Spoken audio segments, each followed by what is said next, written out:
tendo a entender que está se buscando uma compreensão do que significa uma manifestação artística chamada teatro digital. Isso é uma coisa. Outra coisa é, eu utilizo de elementos como ferramenta mesmo para compor o meu espetáculo. Os exemplos que o Zé deu aqui, de como ele trabalha com as imagens, no espaço, a projetão, ele hibridiza a cena dele, o teatro dele, utilizando outra linguagem, do cinema principalmente, com uma interferência espacial na cidade, porque ele interessa esse diálogo, né? Então ele se utiliza, é uma ferramenta, ele se utiliza de alguma coisa, que tem a ver com aquilo que eu falei do substantivo e do adjetivo. Essa é uma abordagem adjetiva do negócio, entendeu? Ou seja, as pessoas que vão assistir o espetáculo vão assistir o espetáculo e lá se deparam com uma série de procedimentos que não somente da linguagem teatral convencional, né? E aí vê como que o grupo, o diretor, né, eles manejam isso. A outra coisa é tentar entender, porque isso não está esclarecido, nem se existe a possibilidade disso de fato acontecer, a ideia de teatro digital, ou seja, tirar da questão adjetiva e colocar na questão substantiva. O que eu faço? Eu faço teatro digital. Então acho que a questão aqui ela se divide nessas duas coisas. Assim, a ideia do digital como ferramenta, né, ou como a coisa. E aí, como a coisa, teatro digital é uma contradição, né, falando das questões fundas, uma contradição enorme, por isso é interessante. Entendeu? Porque o teatro, com todas as hibridizações, com tudo aquilo que o texto que você deu do Renato Cohen, companheiro da Camp, que você mandou na internet para a gente pensar, né? Todas as experiências que já aconteceram, desde as vanguardas europeias, né? Como que a performance ela foi se desenvolvendo, as interferências, como que os espetáculos multimídias começaram a acontecer, né? A quebra do espaço-tempo, a relativização do espaço-tempo, acontecendo aqui com ela assistindo ali. Entende? A questão da presença ainda é importante. Se isso vai desaparecer por completo, não é?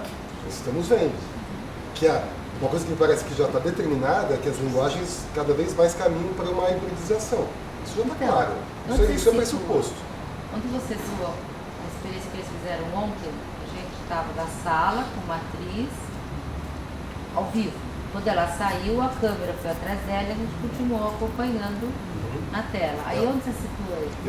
Eu não sei o nome disso exatamente, mas o que é mais importante é preservar, nesse caso, a sensação da experiência. Porque a experiência continua acontecendo. Ou seja, você estava com ela presente, ela foi embora, ela virou imagem, puramente imagem. Nós construímos coisas na cabeça e a gente vai... nós somos capazes de olhar uma imagem bidimensional e entendê-la tridimensionalmente.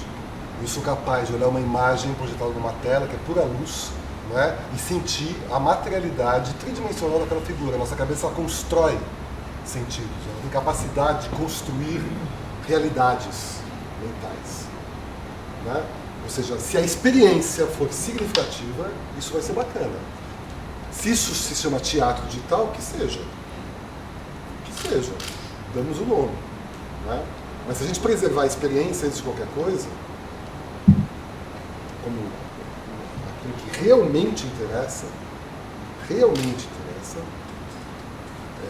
experienciar as coisas para se viver mais intensamente, viver nas intensidades, não somente nas vibrações. Agora, por que tem que dar a isso o nome de teatro? O que eu não entendo é porque, diante de uma experiência que é nova, vincular a ideia do teatro. Né? Eu acho que preencher de tal e saber onde esse debate não tem sentido. Aí eu me sinto numa fraude. Mas não sendo uma fraude, Não sendo, porque senão eu vou ajustar o teatro que eu faço aos editais. E há editais que eu não me inscrevo porque não tem a ver com o que eu faço. Então, o que faz dessa experiência teatro? Porque me parece que se o teatro é uma construção do olhar, mais do que uma linguagem, é uma forma de construir olhares, a experiência de transmitir algo pela internet pressupõe uma outra construção do olhar. Né? O teatro é uma arte da presença, mas mais do que isso, ele é uma arte da copresença. Né? Então ele pressupõe que duas coisas acontecem ao mesmo tempo de maneira presencial. Ver e fazer acontecem ao mesmo tempo, Mas e não são no mesmo copresença. lugar, mas não necessariamente no mesmo lugar. Ué, eu posso ter esse exemplo que ela deu. Eu estou aqui, a câmera acompanha a ação, mas o referente é imediatamente reconhecido por quem está assistindo. Assim, né? eu digo, mas você pode ter uma experiência que acontece, né, ela está acontecendo naquele determinado tempo, mas não no mesmo lugar. Por que eu estou trazendo isso? Assim, né? Pegando o teu exemplo de um trabalho que eu vi, por isso que quando eu trouxe a questão de que eu acho que a cena contemporânea ela está colocando em xeque essa questão do regime da presença. Assim. Então, depois eu até descobri que isso foi inspirado por um outro diretor chamado Rainer Goebbels, mas enfim, não importa. O trabalho que eu vi era que era uma atriz que estava em cena, começava a interpretar e tinha um certo, sei lá cansaço da interpretação, né? E ela simplesmente abandona ali o teatro e vai para casa. E o que a gente vê então a gente vê ela no início, e depois de 15 minutos, ela abandona ali e vai para casa, e os outros 50, 40 minutos é essa pessoa indo para casa dela, chegando na casa dela, entende? Escovando os dentes, pegando as coisas dela, abrindo correspondência, comendo e tal.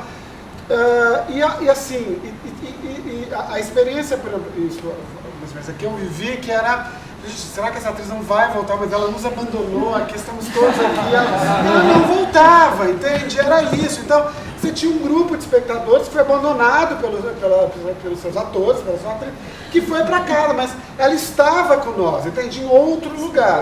Mas você estava lá. Mas isso não exclui. Você estava lá. Não, mas eu acho que mais do que não. Você estava lá. Mas mais do que isso é o fato de que o que instaura a pergunta é a copresença.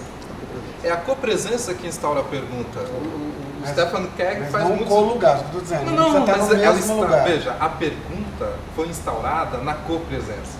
Isso. Né? A atriz estava ali e abandonou start. esse regime. Há sempre um lugar de onde se faz a pergunta. Quando o teatro se faz a pergunta pelo sentido da presença, ele parte de um regime, ele põe em xeque esse regime. O que eu vejo aqui é que independe desse regime, independe da ideia de copresença, para que isso aqui se efetive. Então eu vejo aqui um caminho que pode até se apropriar de elementos da representação, pode até se apropriar de elementos do teatro, mas é outra coisa que não o teatro. Eu não acho que a internet tenha uma linguagem. Ela permite a apropriação de muitas linguagens, né? Assim como a televisão. Só uma coisinha, se é ao vivo, não há presença, eu não entendo isso. O Jornal Nacional pode fazer ao vivo e não é teatro. Você pode transmitir algo, o Google faz ao vivo e não é teatro. Então o que define o nós teatro? Estamos falando de teatro feito presencialmente. Por exemplo, o Elias, quando fez e deu um depoimento aqui, ele estava fazendo ao vivo, ele disse ontem ou anteontem isso, e ele tinha a sensação, não tinha sensação, era real, ele estava fazendo para uma presença que estava além. Ele poderia não ver, o olho era aqui, mas ele estava ao vivo e a pessoa estava assistindo ao vivo, em presença. Aonde está a presença? A televisão, o que define a televisão não é que a imagem é gravada. O que define a televisão é que ela produz imagens. A minha pergunta é, o que é que define o teatro? Se o que define o teatro é um regime de copresença, ainda que essa copresença esteja questionada ou interrogada formalmente, então o que está acontecendo aqui, não estou dizendo que é ruim, não estou dizendo que é outra coisa. É outra e talvez coisa, a gente seja necessário nesse momento investigar esta outra coisa, que não é teatro. Porque quando você diz que é teatro, você desvia a discussão. Você desloca a discussão e enfraquece a discussão.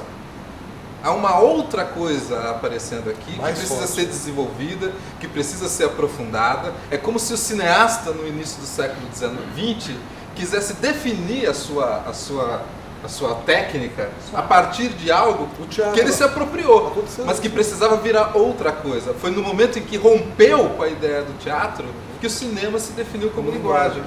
Então acho que algo está acontecendo aqui e que deve levar isso em conta. Então, o que eu digo é que quando a gente começa a nomear o que está acontecendo aqui, com o teatro, com o cinema, a gente enfraquece a discussão, porque, sei lá, a experiência que a gente teve lá no Teatro para Alguém, não basta enquadrar cinematograficamente para que fique interessante a captação da imagem. Então, mesmo usando a câmera, você precisa trabalhar a câmera de uma outra maneira. Quer dizer, você começa a criar perguntas que são específicas deste suporte. Ele estabelece outras relações, que não são a do cinema, que não são a do teatro, embora possa se apropriar dessas linguagens. A única coisa que eu tenho dúvida nesse falas é que mas aí talvez a gente precisasse pensar em termos de exemplos concretos, porque essa experiência, né, que foi relatada aqui, o que eu vi da atriz que abandona e vai para casa, para mim ela é teatro. Ela é teatro, exatamente. Mas é um teatro que está, digamos, colocando em xeque ou em crise determinadas questões, assim. Mas para mim é uma experiência de teatro. Agora... Mas eu não coloco em xeque, é uma experiência de teatro. O que eu estou dizendo é que o lugar de onde a pergunta foi feita é o teatro. O lugar, veja, a pergunta foi feita deste lugar que é o teatro. Então eu vou colocar em xeque o funcionamento deste lugar que é o teatro. Isso é uma coisa. Para isso eu posso avançar em direção ao cinema, posso avançar em direção à internet, mas é como as intervenções do Rimini Protocolo, sei lá. O ponto de partida é o teatro. O que está sendo colocado em xeque é o regime da presença. A internet já leva em consideração, já parte da ideia de que a presença está relativizada. O que está em xeque na internet não é a presença, mas o que você faz com a evidência de que a presença está relativizada. Que você pode estar em vários lugares ao mesmo tempo. A pergunta é outra. É claro que o que você descreveu é teatro. Agora, eu tenho dúvida se o que eu fiz no Teatro para Alguém é teatro. Eu sei que para quem estava lá, era teatro, mas para quem estava vendo com o delay na internet, etc, etc, era uma outra coisa que se apropriava do teatro para existir.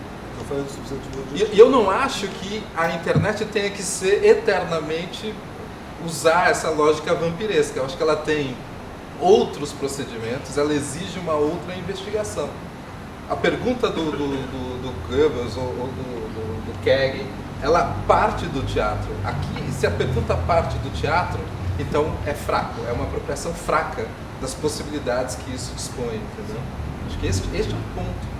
Então, quando você fala da dramaturgia Wikipédia, tem uma dimensão colaborativa, mas ela pressupõe outro tempo, ela pressupõe outra lógica, ela pressupõe uma outra lida com a informação. Ela tem um dado de informação que é decisivo, que não necessariamente acontece no teatro, né? Então, é um outro regime de pesquisa, um outro regime de criação, são outras linguagens. Que para mim assim, de novo, eu chamaria de teatro, entende? Só que é um teatro que está também ali, né? Que é algo, sei lá, ano passado veio aqui para São Paulo, teve o Teatro do Rio Preto, que é os Cegos do Denis Marlowe, né? O que ele faz? Você entra para ver uma peça do Maeterlinck, né? Digamos que não saiba de nada, né? Depois as pessoas já sabiam. Você entra para ver a peça do Maeterlinck lá E aí a sala toda escura e tal, você chega, e aí acende a luz, você tem aquelas 3 figuras ali no palco e tal, né? Ao longo do trabalho você percebe que, na verdade, aquelas 3 figuras que você vê são, na verdade, projeções, são rostos de atores que foram pré-gravados, não tem nada ao vivo, foram pré-gravados, projetados ali dando a impressão de como se fosse tridimensional, né? E você está assistindo aquilo, né? Enfim, é isso, você não tem ator. O ator não está lá, né? Então, o que existe de copresença são os espectadores, né? Então, você tem ali 60 pessoas, sei lá, era um grupo pequeno de pessoas que estão assistindo aquilo, né? E esta questão da ilusão, entende? Então, parece o ator, aí depois você percebe que não é, que aquilo é uma gravação, e aí quando acaba, o que você vê são aqueles postes, né, onde não tem nenhum ator e aquilo foi projetado. Isso para mim é uma experiência profundamente teatral, apesar de não ter ator, né? E eu acho que existe, né, é que a gente aí entra numa coisa que é complicada, né? Você fala da energia do ator, mas assim, eu acho que existe ali uma produção de energia, acontece algo ali, entende? Mesmo, entende? Sem a presença física concreta do ator ali, entende? Então eu chamo... Interroga por isso, né? Eu acho que se nós estamos falando de uma pergunta feita a esse regime, se você usou essa expressão, então nós estamos no âmbito do teatro. Um exemplo, o teatro pode assimilar as questões da internet muito facilmente, ou facilmente não é o caso, mas pode elaborar isso.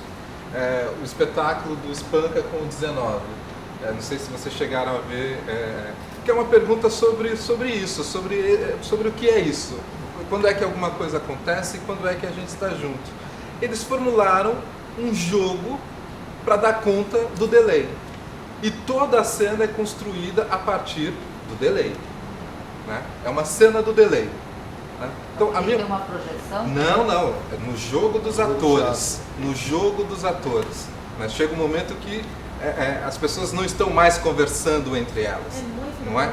Então, ali você tem uma elaboração no âmbito da linguagem do teatro de uma questão que nós estamos vendo aqui, que é horrível. Olha lá, eu estou olhando para mim, eu estou muito tempo atrás. Né? Exatamente isso, não é? Só que em cena, e de uma maneira muito bem elaborada. A minha pergunta, porque quando a gente começa a dar nome, eu venho da filosofia, mas eu tenho um problema com teoria. A gente começa a dar nome para as coisas e vira uma abstração. Né? A minha pergunta é um pouco, agora como diretor, qual é a pesquisa que vocês fazem para dar conta das questões de linguagem que este meio coloca? Qual é a pesquisa? Quais são os procedimentos? Como é que eu me aproprio de elementos que estão no cinema e no teatro? Como é que eu reelaboro a noção de enquadramento? Porque, veja, vocês faziam isso com uma câmera no plano de sequência. Isso é primário, se a gente pensa como linguagem, para o teatro. Né? Então, como é que eu me elaboro da noção de montagem? Como é que eu me aproprio da noção de interpretação? Porque o teatro não se faz disso, mas certamente um ator diante de uma câmera nessa relação pressupõe outros registros de atuação. Acho que essas perguntas são mais decisivas do que nomes. Verdades absolutas que você cria durante... Na verdade, Eu acho que o nome também vem para o entendimento de um. Mas é que ele só atrapalha. A gente está aqui há 1h30 discutindo nomes, e o que acho que é essencial é quais são os procedimentos de pesquisa, que foi o que ele começou a escrever, o que ele escreveu, quais são os procedimentos de construção de uma linguagem que este meio impõe, ou permite perceber. Que perguntas a lida com este meio faz ao mundo? Eu posso ser realista usando a internet? Posso ser realista? Não é? Mas poder tudo qual é a pesquisa que neste momento eu estou fazendo? Né? Acho que este é o ponto. Agora, eu queria fazer uma pergunta, por exemplo, como é que vocês veem a diferença disso que está acontecendo, e eu tenho a sensação de que talvez isso comece a acontecer mais ainda, né? que é isso que começou agora na ópera, está vindo na dança, depois a gente vai ter isso no teatro, né?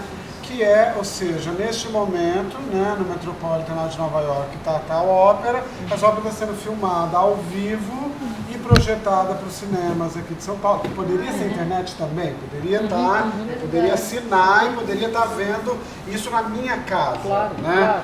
Então, isso agora vai ser no cinema, mas logo, talvez eu possa assinar e receber isso na minha casa, ao vivo do Metropolitan, ou do espetáculo lá de dança, e talvez de teatro, talvez a gente possa, eu fiquei pensando nisso, falei, nossa, talvez eu possa fazer uma assinatura Então, mas virtual, assim, do teatro, sei lá, da Chalbin, que você não vê, você não acompanha a programação, entende? E aí você vai lá, entende? E ao vivo, não estou falando de uma peça gravada, seria outra coisa. Ao vivo, eu posso, num determinado horário, eu entro e recebo aquilo que está acontecendo lá Então, a importância disso é o que a gente também corre atrás, é a democratização cultural. Você está aqui na Três Rios, você não tem como estar, não tem grana, não tem isso, não tem tempo, não tem, né, agenda para estar hoje à noite lá em Nova York. Você vai lá e vê à sua disposição aquilo, seja na sua casa, enfim, ou vai até o Reserva, né, que tem passado algumas óperas, vai lá e assiste aquilo ao vivo. Só que com uma condição, que a cultura digital, ela é contra essa questão do pagar pelo produto digital. Então a nossa ideia é que seja sempre gratuito. Isso que vocês falam pode ser uma democratização da informação, ou né, do produto, de alguma coisa. Isso é uma coisa. Isso já acontece. Isso já acontece, né, exatamente. na televisão, isso já acontece. É mais chique ver a ópera no Reserva, mas por enquanto. A minha questão é, estamos discutindo a apropriação deste suporte como linguagem? Ou estamos discutindo quais são as possibilidades de produção de linguagem a partir desse suporte? Se é isso, então acho que são outras perguntas. É isso, e acho que são outras perguntas. É isso aí. Mas as outras perguntas, elas já existem e as respostas são muito fáceis. As inquietações estão aí, agora, né? Mas para o grupo, para vocês, né? Porque, veja, como democratização da informação é resolver o problema do delay, é conseguir que pessoas tenham acesso a um computador, né? É ter acesso a equipamentos. Isso se resolve num plano, que é o da circulação. Se é para discutir produção, então nós estamos falando de linguagem, de criação, de poéticas, de formas. A noção de forma que a gente está acostumado, não precisa ser materialista para isso, mas ela se dissolve totalmente nessa discussão. Então, é isso que a gente quer discutir? Até para tirar de vocês, eu estou lendo de uma discussão que eu tive essa semana, assim, que é, porque assim, quando você diz a questão da democratizar o acesso, assim, eu acho bacana, acho nobre, mas eu acho pouco, assim, né? Por quê? Porque, assim, aí eu estou pensando na discussão que eu tive essa semana, assim, em relação ao teatro de rua, né? Que para algumas companhias, assim, a questão do democratizar o acesso, ou seja, então eu vou levar o teatro aonde, sei lá, né, pessoas que nunca viram teatro. Tudo bem, eu acho bacana, acho nobre, acho legal, mas para mim não é suficiente. Não, mas eu acho que a experiência do teatro de rua tem que discutir, questionar o próprio fato de estar na rua, intervir na rua, entende? Qual é essa linguagem da rua? Né? E não simplesmente, estou aqui colocando teatro para quem nunca viu teatro. Perfeito. Entende? Isso me parece pouco. Né? Pouco. Então, nesse sentido, eu acho que, para mim, passa por um questionamento, né, da própria linguagem, daquilo que vocês estão fazendo. Assim, né? E não apenas, estou dizendo que isso não tem importância, mas não apenas a questão de não pagar. Involuntariamente, porque nós somos muito pouco acadêmicos, a gente vai fazendo e depois vai descobrindo que vai nos confrontando em termos de linguagem, né? E isso começou já de uma certa forma com um questionamento pessoal, né? Da Renata dizer, eu como atriz, o que eu quero fazer e para quem? E de repente, por um momento, fazer para uma câmera foi uma resposta. né? Mas esse questionamento hoje já é escolar para a gente também, né? A Já gente está passou colocando disso. o básico aí da questão. Hoje já é outra coisa. Hoje já é outra coisa e a gente está em busca disso que você falou um pouco antes, né? Dessa necessidade de rotulações, de nomes, é tudo que a gente não quer. A gente quer entender o que você falou agora do cinema, o que você falou, né? A gente está nessa busca, e não de nomes, e não de... É uma outra coisa, esse teatro é uma outra coisa. Vocês pensam em mudar esse nome? Teatro para alguém? Não.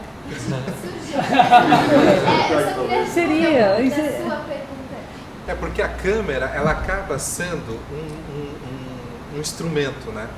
Um meio, um Isso instrumento. não se resolve pelo uso da câmera, mas isso coloca perguntas para o uso da câmera. Todo o problema está aqui, né? É uma questão de tempo, é uma questão de simultaneidade, enfim, de tempo ao fim e ao cabo. Você pode usar vários tipos de câmera, você pode usar várias formas de enquadramento. A câmera, a perguntar pelo funcionamento da câmera, não responde o funcionamento da internet. Acho que isso também é uma questão que vai deslocando, vai tornando tudo muito complicado. O próprio nome do grupo tem uma coisa interessante, porque teatro geralmente é com alguém, não é? E em princípio, se a gente não sabe para quem a gente está fazendo, essa pergunta ela está numa instância coletiva, né? O teatro tem um desejo de sociedade, né? Então, e vocês levam para uma questão que está totalmente deslocada, que é alguém, né? Que não tem nome, que não tem endereço, que não tem... E quando você faz para o teatro, a inquietação inicial foi exatamente isso, ia se chamar teatro para ninguém, porque era assim que eu me sentia, como muita gente se sente, quando você faz também dentro de uma caixa preta. Muitas vezes você vai lá, você faz para 2.000 pessoas, muitas vezes você vai lá e cancela o espetáculo, e você faz para ninguém. E a gente falou, puxa, também só existe teatro, a gente precisa de testemunhas, o público são testemunhas desse ator, encenador, né? E a gente precisa de alguém nesse sentido. Então, eu aprendi, na minha pequena formação teatral, na minha historinha, estar disponível, sempre. E estar disponível para tudo. E para essa linguagem, que eu acho fascinante, que eu acho que ela possibilita um entendimento do teatro muito bacana, porque eu passei muitos anos fechado na caixa preta, né? Às vezes sem grupo, às vezes, né, solitário, ou fazendo monólogos, ou mesmo reunindo amigos, mas não sendo um grupo com um trabalho constante. Então, essa possibilidade de alcançar ou estar com outras pessoas é muito bacana, porque eu me tornei um ser muito solitário por causa do teatro, por causa da minha escolha, né? E isso me coloca diante do mundo e fazendo parte dele. Me sinto confortável e com prazer, me sinto criativo. Eu utilizo isso da maneira que eu acho que é melhor para mim. Acho que falta para essa linguagem, às vezes, com toda esta modernidade, um conteúdo. Eu acho que, modesta parte, eu adquiri com a minha experiência no teatro, com a poesia, com a arte, né? Eu acho que tem uma troca bacana. Não me considero um diretor de teatro, eu me experimento às vezes dirigindo, me considero um ator, já um senhorzinho esforçado. É verdade, assim, tento ser o melhor como todo mundo, mas eu não me considero um ator, um diretor que tem uma visão, que tem... Não, eu me arrisco, eu tenho algumas ideias, algumas dão certo, outras não, pago muito mico às vezes, mas eu me arrisco, né? Então eu acho que isso é muito bacana, eu fico fascinado, não fascinado porque eu já tenho mais idade, né? Que eu poderia ir para a Droga Raia comprar uma promoção, né? Não, eu fico em casa, eu utilizo isso, eu tento buscar o conhecimento que isso pode me dar. Eu tive uma experiência com a Renata, eu fiz um monólogo, que eu fiquei 6 meses dentro da minha casa, sentado na minha mesa, pesquisando na internet, buscando textos, buscando na memória, nos meus livros, criei um roteiro, foi muito solitário, foi insuportavelmente solitário. Fui para o teatro, mostrei isso, de repente ela chegou e falou, vamos botar ali? Na hora, parecia que eu tinha sido violentado. Quando ela falou assim, eu falei, não, acho que eu não quero, isso é meu, sabe, não combina, não tem nada que ver. Aí a gente conversou, a gente ensaiou, fiz uns cortes no texto, sabe, foi uma coisa de muita disponibilidade minha, que eu não sabia que tinha. Cortei um monte de coisa, fui para casa deles, ensaiei, e a gente fez, eu vi o resultado e falei, pô, por que eu não fiz isso antes? Né? Por que ficar tão fechado? Por que ser tão só solitário? Por que não dividir mais com as pessoas? Né? Eu acho isso, eu acho que possibilita esse intercâmbio e é enriquecedor nesse sentido. Para mim é uma novidade, sim, porque eu utilizo isso como uma ferramenta para estudo, não sou, imagina, teve um computador na minha casa, ficou 1 ano como um abajur. Até eu conseguir chegar pertinho levou tempo, me dediquei, porque para minha geração tudo é muito esforçado, é batata, tem que pegar o manual, não é simples.